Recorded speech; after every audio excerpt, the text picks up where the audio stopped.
Buenas noches, bienvenidos al banquillo. Gracias por estar con nosotros este día. Vamos a hablar de economía y finanzas. ¿Cómo está nuestro país al cierre ya de 4 meses en este 2024? ¿Por qué con frecuencia venimos presentando el crecimiento económico de Honduras? Son cifras que de repente a usted le van a parecer familiares, pero hoy las expondremos a profundidad, porque esto se volvió repetitivo. Roberto Lagos es nuestro invitado de hoy, un destacado hombre de finanzas y economía que destaca en Estados Unidos. Siempre se vive preguntando uno, ¿por qué no estamos creciendo a niveles que en el lejano 2008 lo tuvimos? Esto es fundamental para volvernos competitivos. Pero ¿qué encontramos aquí? Que celebramos, que aplaudimos un crecimiento que ni siquiera va al 4%. Roberto, bienvenido, buenas noches.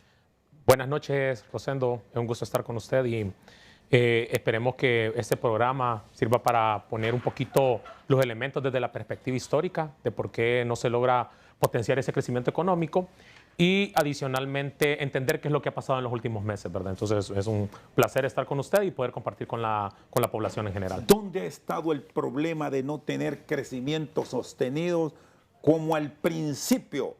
Al principio de este siglo lo tuvimos, 2002, 2008, fueron buenos años para Honduras, a pesar de las dificultades que nos había dejado el Mitch. Totalmente. Viene por dos elementos en principal. El primer elemento es un tema de cuando se observa la composición y la estructura del Producto Interno Bruto del país. Es decir, para que la población entienda, el Producto Interno Bruto del país son los bienes y servicios medidos en lempiras que se producen en una economía, ¿verdad? Esta no ha cambiado, ¿verdad? Siempre se mantiene unos porcentajes de inversión que son del orden entre los 20 y 22%. Esa composición no ha cambiado con respecto al Producto Interno Bruto. Y adicionalmente porque el país carece de una agenda que permita que la economía reciba shocks a la productividad. Es decir, el crecimiento va a venir siempre y cuando se logre generar mayor productividad dentro de la economía. Y la mejor forma para generar mayor productividad dentro de la economía es a través de la inversión, ¿verdad? Tanto privada como pública, y adicionalmente a través de la atracción de inversión extranjera directa. La inversión que no ha llegado en los términos que aspiramos. Así es. ¿Y cuál es el punto clave para que el capital local haga esos esfuerzos y que el capital foráneo nos mire como buen mercado? Bueno, viene desde varias perspectivas. La primera perspectiva es a nivel doméstico. El trabajo conjunto con el sector privado siempre será relevante en el sentido de que si se tienen estrategias, incentivos por parte del gobierno para el desarrollo de ciertos sectores y el trabajo de la mano con el sector privado, esto siempre vendrá a contribuir al desarrollo económico. Y el segundo punto es arreglar ciertos elementos, como por ejemplo los temas con el problema de los dólares que tenemos actualmente en la economía, temas claves adicionales como cómo podemos mejorar el capital humano de los hondureños, ¿verdad? Y cuando me refiero a capital humano es a los niveles de educación, salud y adicionalmente que esto permita que la población, el hondureño, el trabajador sea más productivo y finalmente cómo resolver el tema de la migración, ¿verdad? Porque nosotros observamos que los flujos migratorios que salen hacia los Estados Unidos se mantienen, ¿verdad? Y es una problemática que tenemos, por lo tanto estamos perdiendo mano de obra en ciertos sectores. Y eso lo que provoca es que no podamos tener atracción de inversión extranjera directa dentro del país, ¿verdad?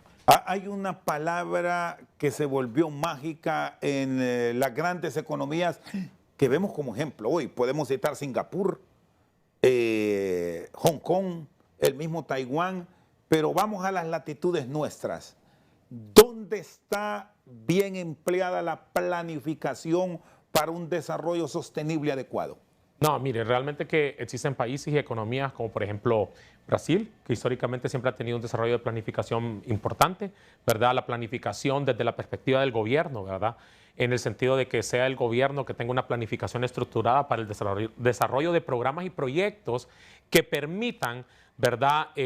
Primero, generar incentivos dentro del sector privado. Cuando me refiero a incentivos es, por ejemplo, un ejemplo clásico podría ser el tema de los fondos Banprovi, ¿verdad? Que generan créditos para la construcción de vivienda y Por lo tanto, eso es importante para el país y para la economía. Incentivos, por ejemplo, para el sector turismo, tener una política de sector turismo que permita hacer que el sector turismo crezca, ¿verdad? Pero adicionalmente también viene de la mano con un tema de poder implementar programas y proyectos dentro de la administración central en salud, educación, en esas secretarías que permitan, por ejemplo, reducir el déficit en el tema de escuelas, ¿verdad? Tener escuelas con mejores condiciones que permitan adicionalmente incrementar la calidad de la enseñanza y también que se mejoren los servicios en el tema de hospitales, ¿verdad? Medicamentos.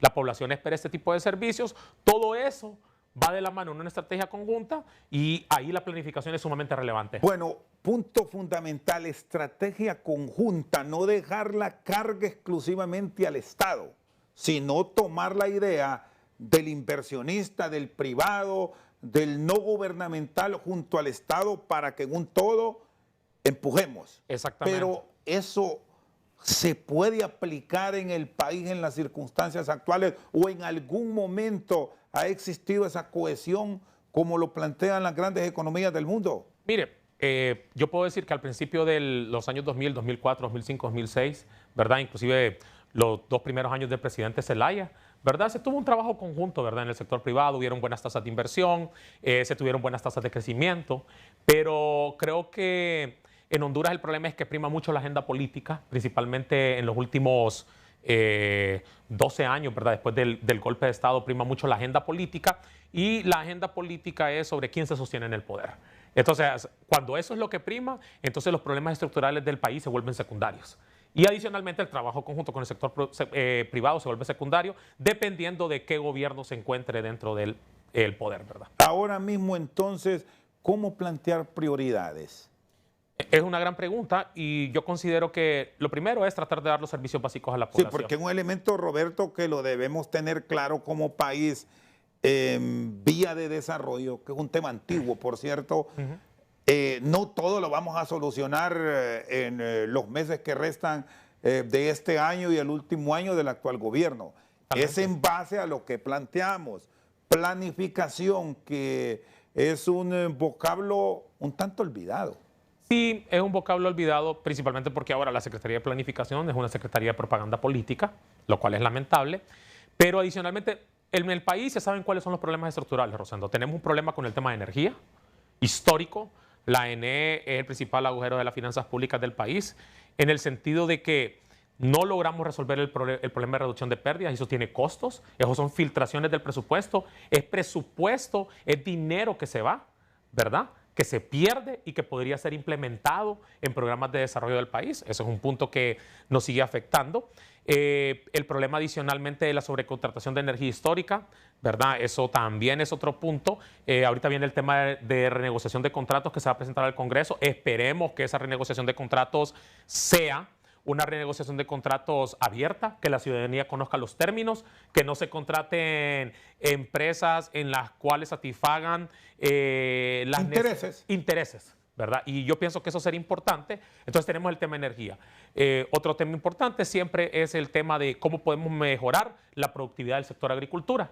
Nosotros sabemos que dentro de la composición del Producto Interno Bruto, el sector agricultura tiene un peso importante. Entonces, ¿cómo podemos desarrollar más ese sector? ¿Cómo podemos hacer que los incentivos sean más eficientes, más efectivos? Y finalmente hay un punto de cómo podemos desarrollar otros sectores. ¿Cómo podemos desarrollar el sector construcción? ¿Cómo podemos generar más incentivos para el sector construcción? ¿Y cómo podemos generar incentivos para otros sectores, como por ejemplo el de hotelería y turismo? Y eso viene desde una estrategia en la cual primero se tiene que resolver la parte fiscal, la parte donde tenemos las filtraciones de presupuesto, y adicionalmente, al mismo tiempo, generar esos incentivos, ¿verdad? Que no me estoy refiriendo a las exoneraciones, sino que me estoy refiriendo a programas conjuntos entre el gobierno y el sector privado que permita el desarrollo de estos sectores. Muy bien, revisando estas realidades, Roberto, que ya las vamos a ir puntualizando. El tema de la energía. ¿Cómo deberá reaccionar la institucionalidad ante la acción que se ha anunciado en las últimas horas por parte del Gabinete Energético del ministro Tejada, que envía en las próximas horas al Congreso Nacional una propuesta con una serie de adendas que van a traer modificaciones puntuales que hablan de ahorros millonarios? Vamos a esperar la realidad. porque todo va a pasar por el tema reducción de pérdidas y a ver las reducciones en los contratos, pero al mismo tiempo vendrá otra propuesta sobre la potencia que debemos tener instalada para el país, que es fundamental en cuanto a la inversión que podría venir. Muchos capitales han tenido sus saltos en llegar al mercado nuestro porque no hay energía. Totalmente. Y sobre ese punto, lo primero, sobre ese tema de renegociación de contratos, necesitamos que sea abierto, que sea discutido. No me parece correcto que se envíe un paquete de contratos. Me parece que cada contrato tiene que ser discutido de forma individual. ¿Busca algo esto o le genera alguna duda al llevar un paquete que no es uno, sino que son varios? Frente a lo que podría generar mucha más claridad, porque no somos expertos, ni nosotros ni en el Congreso, y así los que conocen tienen mejores líneas para tener precisión en lo que van a discutir en la Cámara. Totalmente. A mí me parece que para que este proceso tenga éxito, será importante abrir esto a las instituciones de investigación, la academia, ¿verdad? Creo que es importante. Y adicionalmente también que los congresistas tengan el tiempo, es decir, los diputados, de poder leer a cabalidad en qué consiste esta renegociación de contratos, cuáles son los beneficios, ¿verdad? ¿Qué nuevos contratos se están aprobando? ¿Qué nuevos contratos se están renegociando en el tema de los precios? Pero sí, la labor de los diputados, y esto es un mensaje enfático para todos los diputados del Congreso, será sumamente relevante y tienen que ser muy cuidadosos en cuanto a la revisión de estos contratos, porque si no, podemos caer en los pecados del pasado. Porque aquí debe estar clara la transparencia. La transparencia debe primar y si queremos algún día volver a la cuenta del milenio, creo que esas acciones que realicemos Este es un punto clave, la revisión de los contratos de la estatal eléctrica para ir sumando puntos en ese compacto que nos tiene aplazados. Claro, y observemos lo siguiente, ¿verdad? Que ese compacto para la cuenta del milenio en el tema de corrupción no sería para este año, porque lo que ya pasó. O sea, recordemos que la cuenta del milenio va a evaluar lo que ocurrió en el año anterior. Esto sería para la cuenta del milenio del próximo año. Es decir, estamos hablando de una evaluación que podría traer efectos puntuales al 2025 o 26. Sería al 2025, pero se va a llamar cuenta del milenio 2026. Sí, es decir, aplicar hasta el último año, que de pronto será otra administración la que tendría el beneficio de estos recursos, que es un regalo del gobierno de los Estados Unidos. Claro que sí, son recursos que generalmente se utilizan en temas de inversión, construcción de infraestructura, temas enfocados a sectores como por ejemplo el sector agrícola, ¿verdad? Y aquí hay un elemento para cerrar con este tema de la energía, y es que estos nuevos contratos deben ser revisados con puntualidad, porque resulta inexplicable muchas veces que ya se estén poniendo en marcha proyectos que el Congreso no ha aprobado. Eso es totalmente negativo. Ahí realmente sería una violación a la ley de administración pública realizar ese tipo de procesos. Pero sí, la vigilancia del pueblo hondureño, porque el sector energía realmente nos cuesta a todos los hondureños, ¿verdad? Recordemos que todo lo que se recauda en temas de tributación, ¿verdad? Luego el gobierno viene y lo enfoca a temas de gasto. Pero tenemos que parar que desde, ¿verdad?, el Ejecutivo, desde la administración centralizada, ese presupuesto o se sigan implementando recursos que traten de lograr el rescate de la estatal eléctrica. La ENE debe ser capaz de generar sus propios ingresos, generar sus gastos y convertirse en una empresa rentable. Si resolvemos en lo mínimo que ustedes los financistas manejan con porcentajes el problema de la ENE, ¿qué tanto vamos a mejorar como país, como un mercado atractivo para la inversión local y externa? No, en primer lugar lo que vamos a ver es que vamos a tener recursos adicionales para la inversión de programas y proyectos en otros sectores. Porque mire, el problema que tenemos es que las pérdidas eléctricas representan aproximadamente un monto de 500 a 600 millones de dólares al año, ¿verdad? Eso representa tener pérdidas de 40%.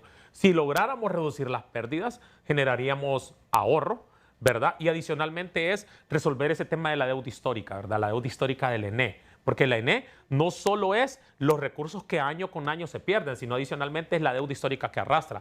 Entonces, es un proceso de mediano o largo plazo, pero que adicionalmente tiene que resolverse desde ayer, desde que empezó este gobierno, pero siguen pasando los años y no hay soluciones. Al no haber soluciones, se van a seguir utilizando recursos, ya sea de endeudamiento externo o recursos de los ingresos que obtiene el gobierno para tratar de resolver los problemas del ENE. Los programas que se han buscado implementar en los últimos años, ¿qué tanto efecto han hecho? ¿O ha sido parte de la improvisación que termina generando mayor nebulosa en la institución? Y le hablo del Programa Nacional de Reducción de Pérdidas, que tiene una inversión histórica, son más de 5.000 millones de lempiras. ¿Ve provecho o hay que revisar eso también en el marco de toda esta planificación que dice el ministro Tejada remite al Congreso?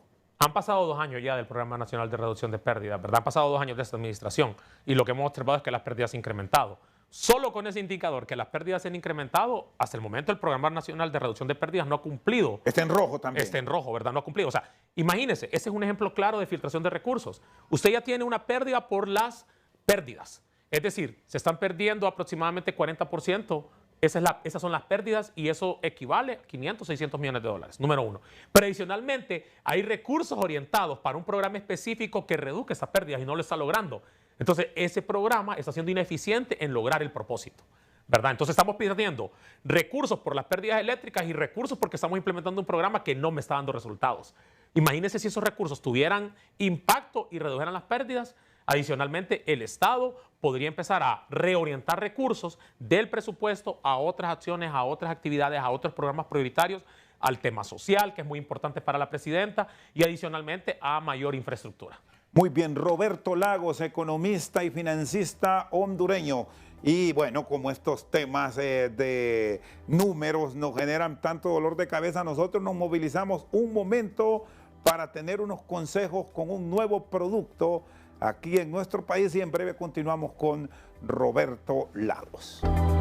Seguimos esta noche aquí en Al Banquillo con el economista y financista hondureño Roberto Lagos. Vamos a tener unas proyecciones para explicarle a nuestros telespectadores detalles de cómo está la composición de inversión del Producto Interno Bruto en nuestro país, con promedios que los enfocamos desde el 2010, desde el 2010 hasta el 2023. Sí.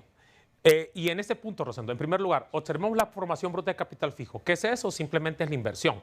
Entonces, cuando nosotros observamos el tamaño de la inversión como porcentaje del PIB, podemos observar que desde el 2010, es decir, en los últimos 13 años, esta se encuentra entre 20, ¿verdad? Aproximadamente en promedio 20%. Esto no ha cambiado. Y cuando vemos un punto más, que es la composición entre lo que contribuye el sector privado versus el sector público, podemos observar que el sector privado, la composición de la inversión que viene del sector privado, contribuye aproximadamente entre 16 y 19%, ¿verdad? Entonces, el sector privado es el que más contribuye a la inversión del país. Y cuando vemos la contribución del sector público, vemos que estas se mantienen en tasas históricas de 3% del PIB, ¿verdad? Y entre 2.5 y 3% del Producto Interno Bruto, ¿verdad? ¿Por qué no ha ido a más la inversión del sector público como efectivamente observamos, aunque mínimas pero ligeras variaciones en la inversión del sector privado? Esto básicamente es porque el presupuesto del país es sumamente rígido. Es decir, nosotros enfocamos más nuestro presupuesto a tema de gasto corriente. Entonces, el espacio fiscal que nos queda, ¿verdad? Y esto es para explicárselo a la ciudadanía, es lo siguiente. Ustedes en su casa tienen ingresos y tienen gastos, ¿verdad? Entonces, ustedes utilizan esos ingresos para financiar el gasto. Ahora, ese gasto usted lo puede financiar en distintas actividades. Puede ir al McDonald's a comer. O puede de repente invertir y dice, bueno, lo que voy a hacer es que voy a comprarme mi casita o voy a invertir en un negocio, voy a invertir en una pequeña pulpería para empezar a vender productos. Entonces, lo que sucede es que el presupuesto del gobierno es tan rígido que todo se va en gasto y muy poco se va a la construcción de carreteras. Vea que básicamente se mantiene en 3%. Y miremos algo, esta administración en el año 2022, que empieza la administración de la presidenta Xiomara, la composición de la inversión, es decir, el porcentaje de la inversión fue solamente de 1.9% del Producto Interno Bruto. Y luego se recupera a 3.1% en el 2023. Sin embargo, se mantiene en los niveles históricos. Lo que se necesita, ¿verdad?, para crecer a tasas mayores de 6% es tener una inversión, que el sector público contribuya con aproximadamente 6%. Ahora, ahí lo detengo, pero para lograr esa tasa del 6% que esperamos lograrla en los próximos años, ¿cómo debe ser la composición de la formación bruta de capital del Producto Interno Bruto? Nos quedamos en esta columna. Básicamente, el país debería de crecer o debería de tener una inversión como porcentaje del Producto Interno Bruto de aproximadamente 30% para crecer a tasas superiores del 6%. Esa fue la tasa, ¿verdad? O la composición de inversión que tenían las economías asiáticas, los tigres del Asia, que lograron básicamente crecer a tasas por encima del 6% de forma sostenida, incrementando la inversión. Fíjese que esas tasas de inversión o composición de inversión no es mala. Y esta composición de inversión en una tasa del 30%, quedándonos aquí, ¿en qué la tuvimos en algún momento? En algunos puntos. O por lo menos acercarnos a ella para tomar ese ejemplo y traerlo a la realidad de hoy. ¿Cuándo fue? Fíjese que nosotros podemos observar, y si observamos los datos, podemos ver que se tuvo una porcentaje de inversión o composición de inversión de 25-26% al inicio del año 2000, ¿verdad? En 2004, 2005, 2006. Ahí vemos porcentajes o composición de la inversión que fueron realmente importantes y que nos permitió crecer, ¿verdad?, a tasas de 6%. ¿Tuvo algo que ver en esa tasa de crecimiento histórica el venir de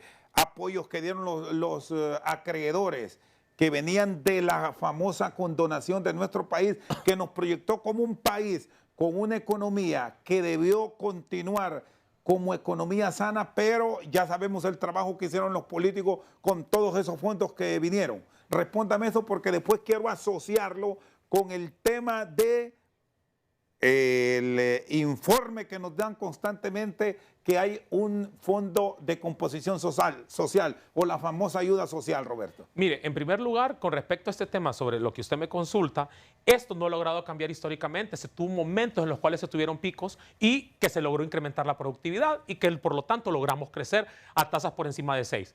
Pero esto, para poder cambiarlo, se necesita un trabajo articulado entre el sector público y el sector privado. Eso es lo primero. Que ahí es el gran tabú. Y ese es el gran tabú. Y que dentro del sector público se logre asignar más recursos a inversión pública, que sea construcción de infraestructura, ¿verdad? Mejoramiento de la infraestructura, porque el mejoramiento de la infraestructura lo que genera es un shock de productividad, va a mejorar la productividad del país. Usted mejora los caminos, puede trasladar los productos.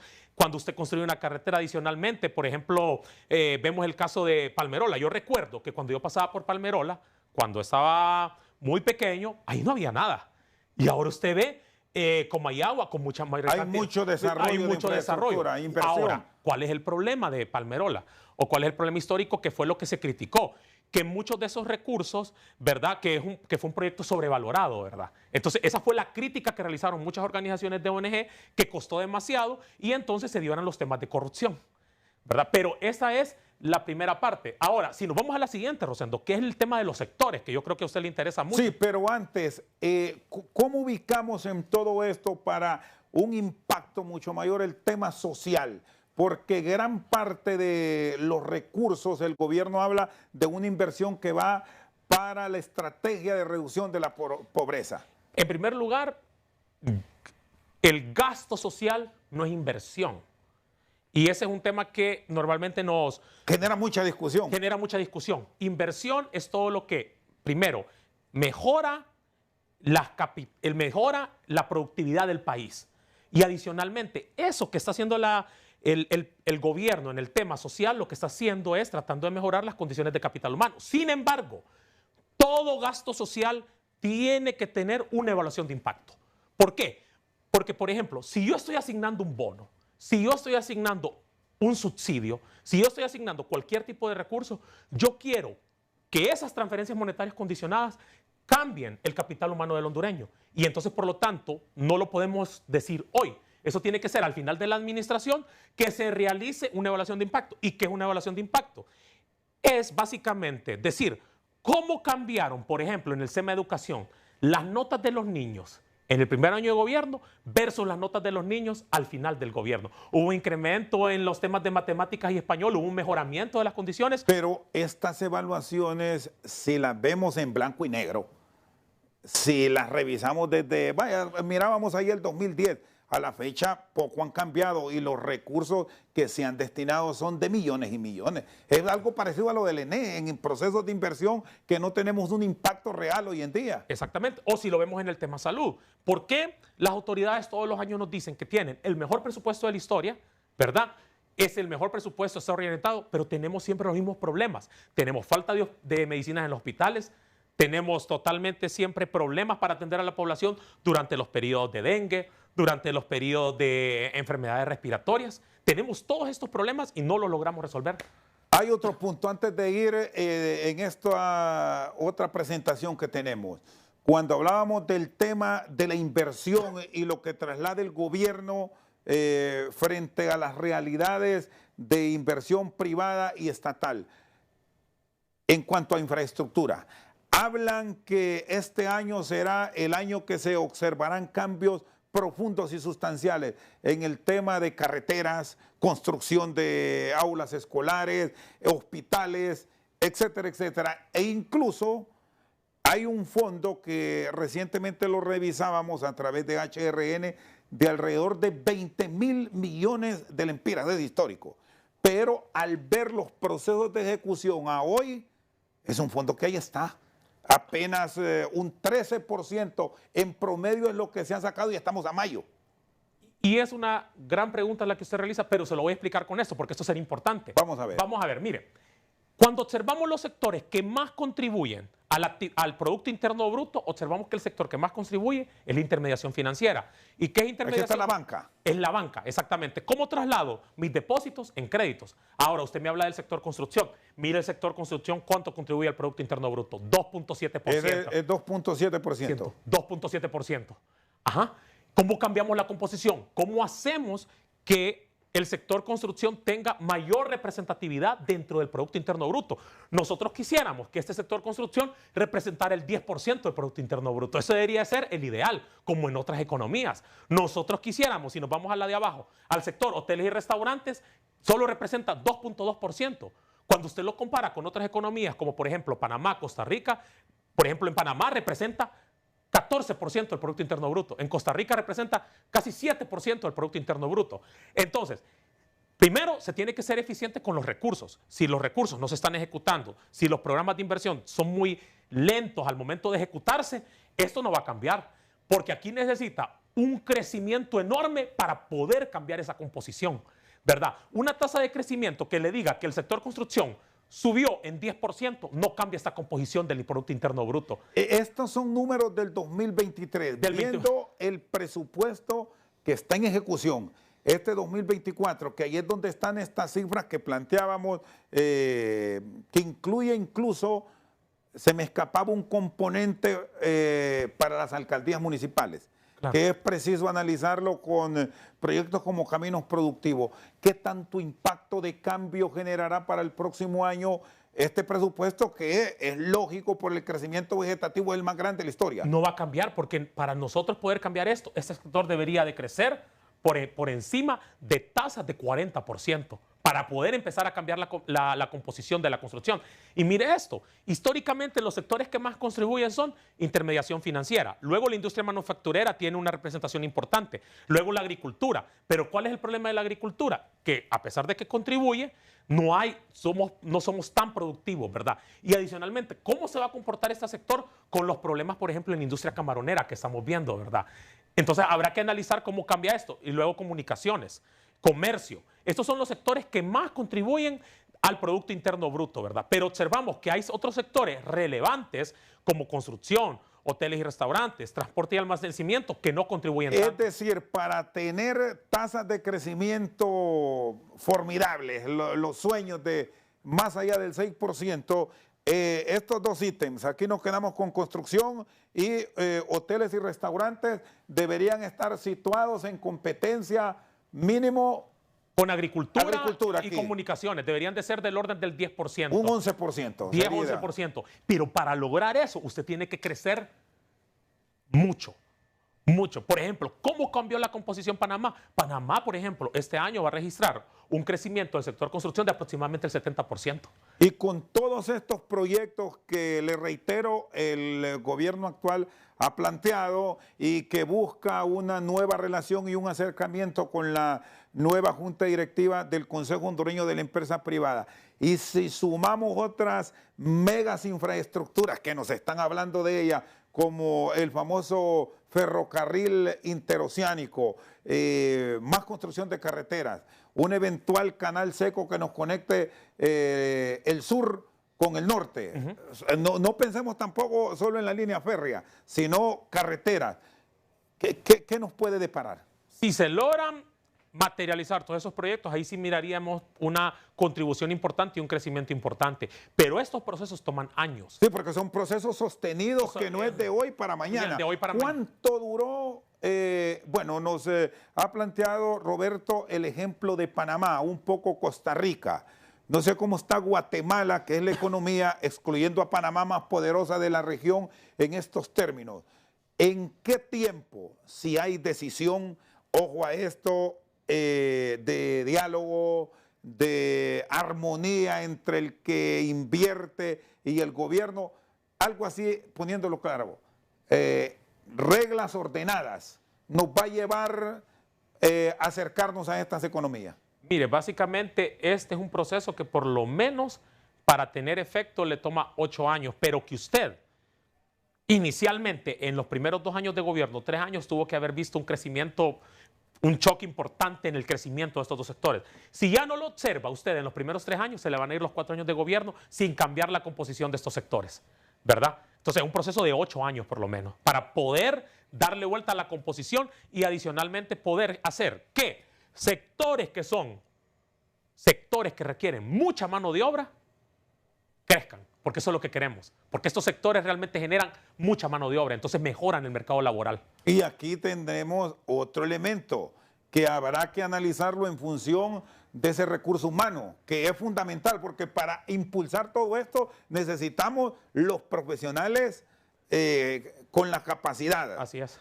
Los funcionarios del gobierno con la expertise necesaria y no con los inventos que solo piensan en función de los salarios, como lo hemos visto en los últimos días. Y la fuerza laboral, el que hace, nosotros decimos, el trabajo de carpintería ideal, pero que estén en Honduras, que no estén pensando en el norte, que desgraciadamente ese es otro componente que hay que revisarlo en esta realidad que vive el país. Así es, totalmente de acuerdo con usted, don Rosendo. Y si pasamos a la siguiente, que ese nos va a dar un ejemplo más clave de cuánto tenemos que crecer.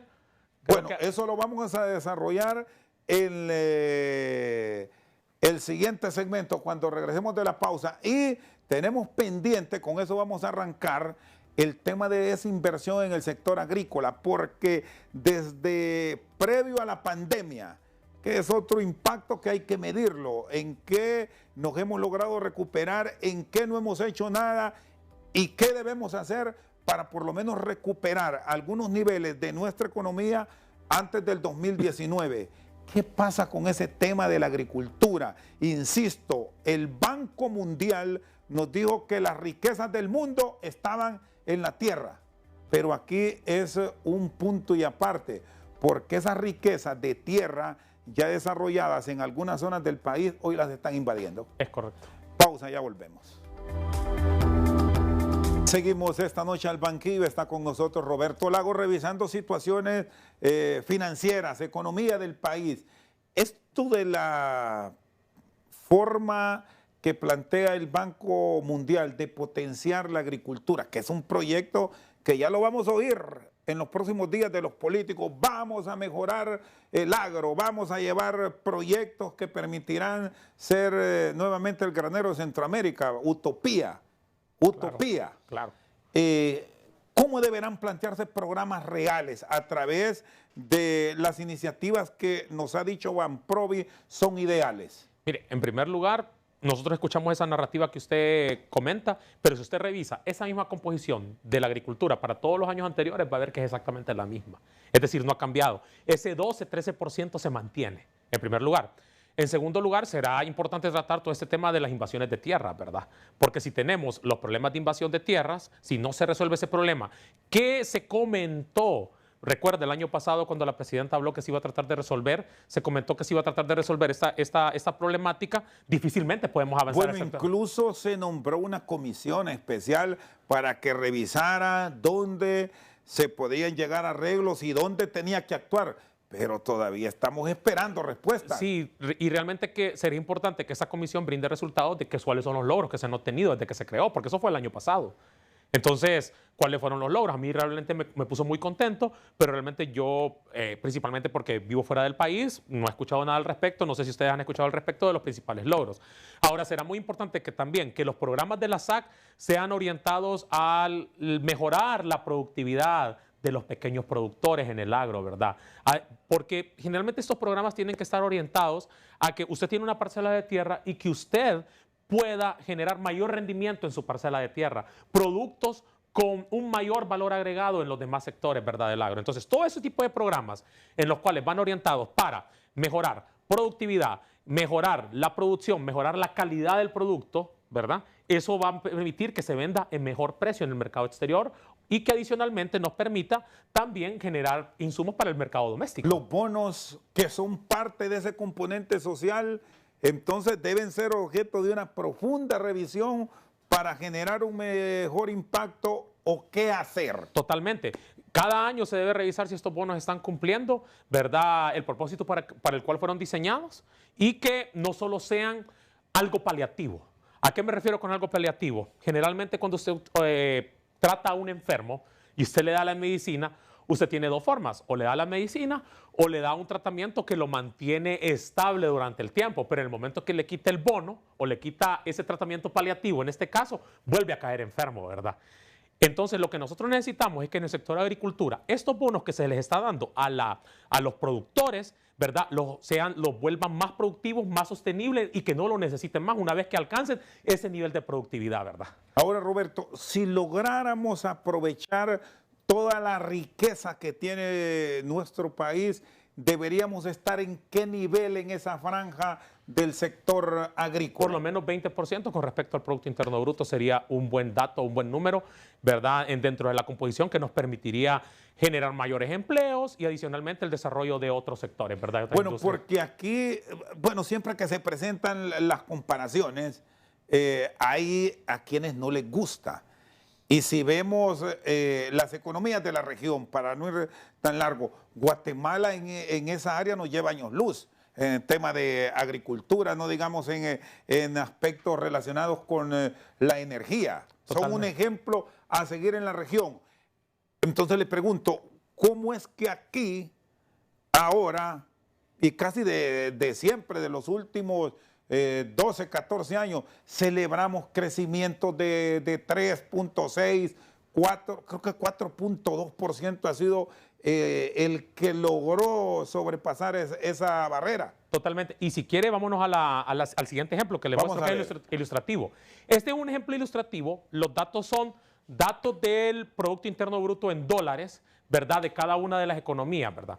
Entonces, el ejemplo es el siguiente y es muy sencillo y ustedes lo pueden realizar en casa y yo pienso que esto es relevante para entender por qué solo no se debe comparar el crecimiento económico, sino que adicionalmente el tamaño de la economía importa, ¿verdad? En ese sentido, supongamos que en el 2022, en precios constantes, la economía hondureña fue de 26.314 millones de dólares y se proyecta un crecimiento de 3.7 para 2023. Este es un ejemplo ilustrativo, los datos son sacados de la CEPAL, solo estoy comparando crecimientos. Adicionalmente, la economía de Costa Rica tiene un Producto Interno Bruto en precios constantes de 69.000 millones de dólares para el 2022. Nosotros ya observamos aquí que la economía de Costa Rica es 2.5 veces más grande que la economía hondureña, pero se proyecta un crecimiento de 3% para el 2023. Y finalmente, la economía de Guatemala tiene un PIB en precios constantes de 84.231 millones, casi 3 veces más grande que la economía hondureña para el 2022 y se proyecta un crecimiento de 2.5. ¿Qué país tiene la economía más grande de la región? Guatemala, porque es la que produce más dólares. Ahora, si yo solo comparo las tasas de crecimiento, lo que hago es que doy un mensaje equivocado. ¿Por qué? Porque ¿qué es mayor? el 3.7% de 26.314 o el 2.5% de 84.231. Entonces, cuando ustedes retoman la calculadora y sacan cuánto es el 3.7 de 26.314, van a ver que la cantidad de Producto Interno Bruto en dólares que produce la economía hondureña es mucho menor que lo que produce la de Guatemala, a pesar de que de la Guatemala solo estuviera creciendo 2.5. Por lo tanto, el tamaño de la economía importa. Y en ese sentido, a mí me genera un poco de gracia cuando miro a las autoridades celebrando crecimientos de 3.7%, ¿verdad? Y hágase la siguiente pregunta. ¿Cuánto necesitaría crecer la economía hondureña para generar lo mismo que está generando Guatemala con este 2.5? Necesita crecer a 8. Entonces ahí está el punto clave de la gran apuesta de tener crecimiento sostenido arriba del 6%. Así es. ¿Qué economía de la región, y exclúyame a Panamá, porque tiene una enorme inversión que ya sabemos cómo la han potenciado a lo largo de los años, es la que está más próxima a alcanzar estos niveles soñados? Fíjense que hay un ejemplo en la región que se debió al tema de hallazgo de petróleo, que es Guyana. ¿Verdad? En Guyana se encontró petróleo y entonces, por lo tanto, Guyana tuvo un año que tuvo un crecimiento de 70% del Producto Interno Bruto. Excepciones de la regla. Excepciones de la regla. Pero, por ejemplo, las economías grandes en general, economías grandes como por ejemplo la economía de Brasil, la economía de Argentina, como son economías grandes, tienden a crecer a menor ritmo. ¿Verdad? De hecho, Argentina en este momento va a entrar en un proceso de desaceleración, pero luego se supone que con todas las reformas que está haciendo Milei en Argentina va a lograr una ruta de crecimiento. Pero generalmente observe que a pesar de que solo crezca a tasa de 3, el 3% o el 2.5% de este valor le va a generar más dólares en su economía, más Producto Interno Bruto en términos monetarios, ¿verdad? Entonces, es difícil porque necesita generalmente orientar a políticas que generen shock de productividad, ¿verdad? Además, tenemos que comparar también el tamaño de la población, ¿verdad? Imagínense 26.314, si lo divide entre los 9 millones de hondureños. Que ya no sabemos si son 9. ¿Cuánto porque en eso tenemos un grandísimo problema con las estadísticas y no sabemos cuántos están yendo. Y de repente, quiero que me valore esto, podríamos experimentar cambios con el tema remesas, porque el que logra ingresar a los Estados Unidos en el sueño de muchos de los que caminan hacia el norte, eso al final, en caso de lograrlo, representa mayor ingreso en una área que ha sido la salvación de la economía hondureña, sí, que son las remesas. El problema con las remesas es que entonces nosotros estamos perdiendo mano de obra calificada, ¿verdad?, para poder desarrollar los sectores. Generamos un daño aquí frente a un beneficio. Y entonces el problema también es que se está yendo nuestro capital humano más importante fuera del país. Y entonces realmente tenemos que desarrollar las condiciones del país para evitar que nuestros jóvenes, que son principalmente los que mayormente que migran, no tengan ese incentivo de salir fuera del país, y eso nos va a permitir desarrollar Honduras, ¿verdad? Quedamos con el pendiente, me habló de Guyana, pero quedémonos aquí en Centroamérica, Guatemala, El Salvador, Nicaragua, Costa Rica. Todos generalmente los países de la región andan creciendo generalmente entre 2.5 a 4%. El Salvador, con estas medidas que tomó, ¿qué tanto cambio vamos a experimentar a corto plazo? ¿Y qué pasaría si Honduras toma algunas medidas no iguales? Porque es bien complejo copiar, pero que busquen volvernos competitivos, Roberto. Yo miraría las estrategias del Salvador para volvernos competitivos, ¿verdad? Desde el punto de vista de estrategia. Ahora, desde la perspectiva de comparación de crecimiento, a mí en lo personal nunca se compara economías dolarizadas versus economías no dolarizadas. Esa comparación no se hace, porque la economía dolarizada, por principio, tiende a crecer menos, ¿verdad? Entonces, generalmente tenemos que compararnos con economías que tengan solamente en su moneda, que tengan, por ejemplo, Costa Rica tiene colones, Guatemala tiene quetzales, Honduras tiene lempiras. Entonces no se comparan en el contraste de crecimiento economías dolarizadas versus no dolarizadas en el tema de crecimiento, ¿verdad? Y eso ¿Por qué razón no se puede hacer el comparación? Porque básicamente usted no tiene política monetaria, depende mucho de los Estados Unidos, pero es un principio básico en economía. Jamás se compara, así como tasas de inflación de economías dolarizadas versus no dolarizadas. No se pueden contrastar. Ese es un error, realizar ese ejercicio. Y entonces, realmente, contra los que tenemos que compararnos son, es cierto, culturalmente, en el tema de las industrias que tenemos, nos parecemos mucho a El Salvador.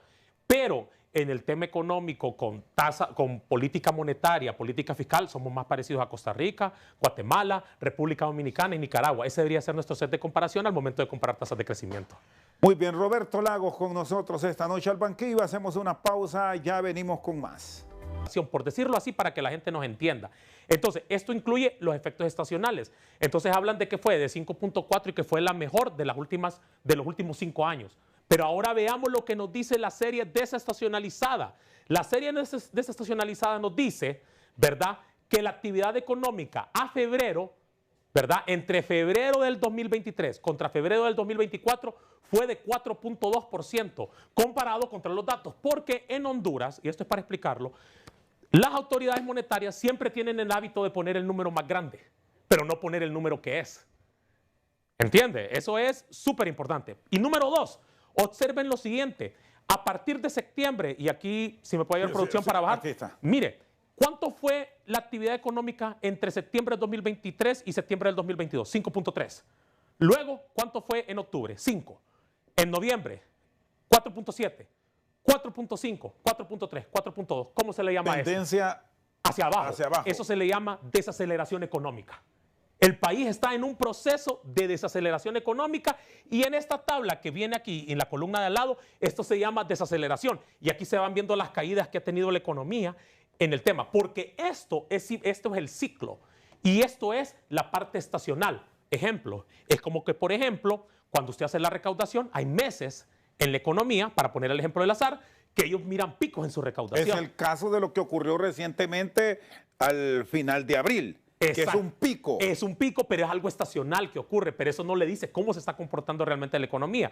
Entonces, a febrero, sí, en la serie, que incluye todos los temas estacionales, el crecimiento, ¿verdad?, entre febrero y febrero fue de 5.4. Sin embargo, cuando le quitamos el fenómeno estacional y que solo miramos el comportamiento de la economía, por eso a esta serie se le llama serie tendencia ciclo, solo fue de 4.2. Y lo que podemos observar es que a partir de septiembre la economía va en un proceso de desaceleración. Y la tendencia de este ciclo para el 2024, porque estamos a mayo, bueno, ahora está la proyección de febrero, pero se irán reflejando las demás que ustedes la pueden ir proyectando en base a los números que se reporta, que refleja.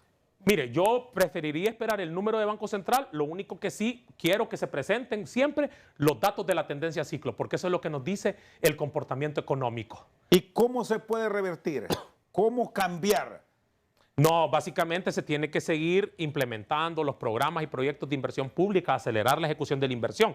Y mire, vámonos a la última slide que le tengo, que es con respecto a este tema, para que veamos los sectores que más contribuyeron, ¿verdad? Mire usted lo siguiente, ¿verdad? Cuando nosotros miramos la contribución, ¿cuál es el sector que más contribuye a, ¿verdad?, la actividad económica? La intermediación financiera. De ese 3, 2.6 viene de intermediación financiera. Mire cuánto contribuye a agricultura, 0.7. Mire, por ejemplo, esto fue en el 2023. Mire cuánto contribuye a agricultura, 0.0. O sea, es menor de una décima. Mire cuánto contribuye a minas y canteras. Mire cuánto contribuyó a la industria manufacturera. Aquí está la maquila. Aquí está, 0.2. Mire en la otra, comercio, 0.7. Mire hoteles y restaurantes, 0.1. ¿Qué es lo que le está diciendo eso? Que la actividad económica, el sector que más contribuye, es el sector que menos genera empleo. Porque hay mucha tecnología. Hay mucha tecnología, pero mire, 3.5 del 5.1 de actividad, ¿verdad? Esto es importante porque aquí estamos viendo cuál es la contribución en los sectores, ¿verdad? Y adicionalmente podemos ver otro tema relevante. Mire esto, la industria hotelera, entre la variación relativa, entre el 2023 y el 2022, ¿cuánto fue hoteles y restaurantes el crecimiento? 17.4. Importante, ¿verdad? Pero mire cuánto cayó entre 2024 y 2023. 6.5 en el mismo periodo de tiempo, ¿verdad? Y así como podemos ver eso, podemos observar cómo el comercio estaba en 2% en 2023-2022 y cómo creció a 6%. Entonces, así se miran básicamente los datos económicos. Mire el tema agricultura. entre el 2023 y 2022, ¿cuánto fue la variación? 5.9. Y mira ahora, 0. Y aquí quiero agregar algo porque siempre se ha hecho una relación en el tema de hoteles y restaurantes con el ejemplo que nos ponía en las valoraciones reales. Esto es Banco Central. El Banco Central, esto es base 2000. Haber tenido una política especial de empleo por hora pudo generar alguna, aunque fuese mínima variación, por cuánto generamos empleo y hay un poco más de circulante. Totalmente, toda política que sea empleo por hora. Y aquí el punto es, se tiene que revisar la normativa de empleo por hora para tratar de garantizar que los jóvenes, ¿verdad?, tengan acceso al mercado laboral, generalmente durante los periodos en los que ellos tienen tiempo, están libres, por ejemplo, periodos de vacaciones, generalmente en Navidad, y adicionalmente en otros periodos como son la Semana Santa, ¿verdad? Entonces, todo este tipo de iniciativas que generan mayor empleo siempre van a tener un impacto en este tipo de variables y en este tipo de sectores. Y un punto claro, que lo hemos mantenido en el diálogo y que siempre es recordatorio, seguridad jurídica. Con eso nos genera un impacto y un cambio fundamental en todas estas presentaciones, en unas buenas, en otras regular y en otras por mejorar. Totalmente. Roberto, un placer. Gracias por su tiempo y seguramente vamos a tener espacio para seguir dialogando y tratando de explicar estos temas extremadamente complejos en la voz de una persona que es catedrático, además universitario en los Estados Unidos. Roberto Lagos con nosotros esta noche al banquillo. Por su sintonía, muchas gracias.